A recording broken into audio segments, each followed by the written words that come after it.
സംസ്ഥാനത്തെ ബോർഡ് കോർപ്പറേഷനുകളിലെ നിയമനങ്ങൾ അനന്തമായി നീളുന്നു.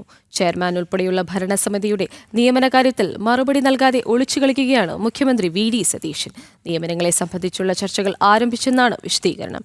സർക്കാർതല തീരുമാനം വൈകുന്നതിനാൽ ഭരണപ്രതിസന്ധിയിലായിരിക്കുകയാണ് വിവിധ ബോർഡുകൾ, കോർപ്പറേഷനുകൾ.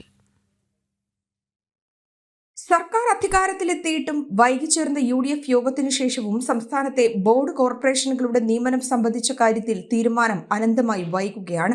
ഘടകകക്ഷികളുമായുള്ള യോഗം കഴിഞ്ഞ ദിവസങ്ങൾ പിന്നിട്ടിട്ടും ഒരു ധാരണയിലെത്താൻ കഴിഞ്ഞിട്ടില്ലെന്നാണ് വിവരം. 3 മാസം പിന്നിട്ടിട്ടും എന്തുകൊണ്ട് നിയമന തീരുമാനം വൈകുന്നുവെന്ന ചോദ്യത്തിന് ന്യായീകരണങ്ങൾ നിരത്തി തടി തപ്പുകയാണ് മുഖ്യമന്ത്രി ചെയ്യുന്നത്.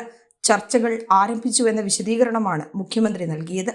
ഞങ്ങൾ ലാസ്റ്റ് വീക്കിലാണല്ലോ UDF യോഗം കഴിഞ്ഞിട്ട് ലാസ്റ്റ് വീക്കിലാണ് ചർച്ച വെച്ചിരുന്നത്. അപ്പോഴാണ് ഈ ഫ്ലഡും പ്രശ്നങ്ങളൊക്കെ ഉണ്ടായത്. അതുകൊണ്ട് അത് നമ്മൾ ഈ ആഴ്ചത്തേക്ക് അത് മാറ്റിവെച്ചു.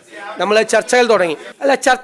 ഞങ്ങൾ ചർച്ചകൾ തുടങ്ങിയിട്ടേ ഉള്ളൂ. KSRTC, KSFE, KTDC തുടങ്ങിയ പ്രമുഖ കോർപ്പറേഷനുകളിലും ക്ഷേമനിധി ബോർഡുകളിലുമാണ് ചെയർമാൻ, വൈസ് ചെയർമാൻ ഉൾപ്പെടെയുള്ള പദവികളിൽ നിയമനം വൈകുന്നത്. മാത്രമല്ല, ചലച്ചിത്ര അക്കാദമി അടക്കമുള്ള സാംസ്കാരിക വിനോദ സ്ഥാപനങ്ങളിലെ നിയമനവും എങ്ങും എത്തിയിട്ടില്ല. തീരുമാനം വൈകുന്നതിനാൽ ബോർഡ് കോർപ്പറേഷനുകളിൽ ഭരണപ്രതിസന്ധി നിലനിൽക്കുന്നുവെന്നാണ് ആക്ഷേപം. സർക്കാർ മാറിയതോടെ പഴയ ഭരണസമിതി അംഗങ്ങൾ രാജിവെച്ച് ഒഴിഞ്ഞു പോകുവാനുള്ള മാന്യത കാണിക്കണമെന്ന് നേരത്തെ UDF കൺവീനറും MP യുമായ അടൂർ പ്രകാശ് ആവശ്യപ്പെട്ടിരുന്നു. ജനം, തിരുവനന്തപുരം.